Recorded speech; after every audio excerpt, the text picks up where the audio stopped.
Most Americans are working harder than ever and still feel like they're falling behind financially. You're not bad with money. Nobody taught you the rules of the game. And today, I'm going to change that. In the next 8 minutes, I'm going to walk you through the 5 financial planning steps that most people skip and show you exactly why those gaps are quietly costing them tens of thousands of dollars over their lifetime. Whether you're 25 and just starting out, or 45 and finally ready to get serious, this video is for you. Let's get into it. Step 1. Know your real number. Here's the first mistake. Most people have no idea what they actually spend each month. They have a rough number in their head, maybe $4,000, maybe $6,000, but when we sit down and actually look at the bank statements, it's almost always higher, sometimes by 20%, sometimes by 40%. This is called lifestyle creep, and it's the silent killer of financial progress. So step 1 is simple but non-negotiable. Track every dollar for 30 days. Not to punish yourself, not to cut out every coffee, just to know. Because you cannot build a financial plan around a number you're guessing at. Tools like Mint, YNAB, or even a simple Google Sheet work great for this. The goal is to find your real number, your actual monthly cost of living. Once you know that, everything else becomes possible. Step 2. Build the right emergency fund. You've heard this before. Save 3 to 6 months of expenses. But here's what nobody tells you. The size of your emergency fund depends on your specific situation. If you're a dual-income household with stable jobs, 3 months is probably fine. But if you're self-employed, in a commission-based role, or a single-income household, you need closer to 6 to 9 months, maybe more. And where you keep that money matters too.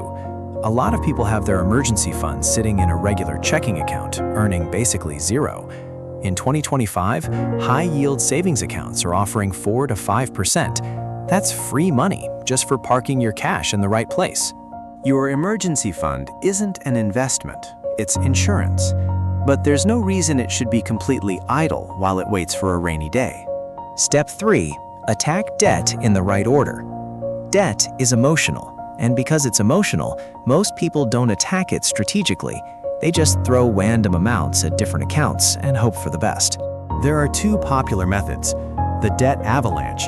You pay off the highest interest rate first. Mathematically, this saves you the most money. The debt snowball. You pay off the smallest balance first for quick psychological wins.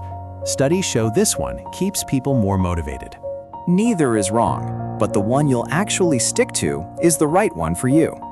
What is wrong is carrying high-interest credit card debt while simultaneously investing in a brokerage account.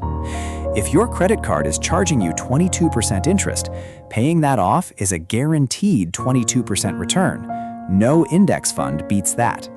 Pay off high-interest debt first, full stop.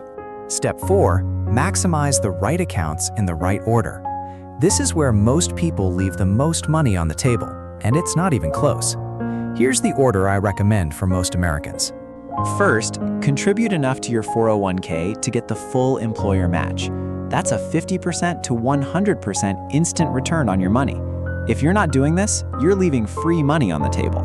Second, max out your HSA if you have a high-deductible health plan. This is the most tax-advantaged account in the entire U.S. tax code.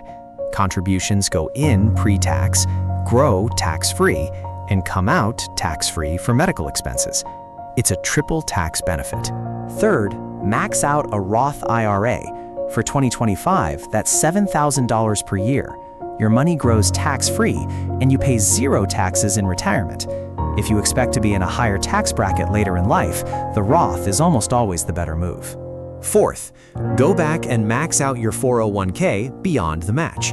The 2025 limit is $23,500. Fifth, taxable brokerage account for anything beyond that.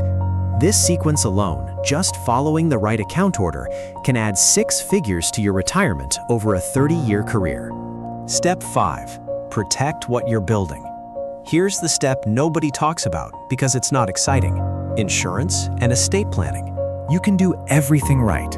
Save diligently, invest wisely, avoid debt. And one catastrophic event, A serious illness, a disability, an unexpected death can wipe out everything you've built in months. If anyone depends on your income, you need term life insurance. A 20 or 30-year term policy for a healthy person in their 30s costs less than you think, often $30 to $50 a month for $1 million of coverage. Disability insurance is actually more important than most people realize. You are statistically far more likely to become disabled than to die during your working years, and yet most people have no coverage. And if you have kids, a house, or any meaningful assets, you need a will, at minimum. You also want to think about beneficiary designations on all your accounts, because those override whatever your will says. Protecting the plan is part of the plan.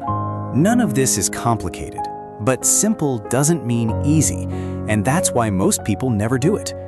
The difference between people who build real wealth and people who feel perpetually stuck usually isn't income. It's intentionality. It's having a plan and actually following it. If you want to go deeper on any of these steps, I've got full videos on each topic right here on the channel. And if this video helped you, hit the like button. It genuinely helps more people find this content. I'll see you in the next one.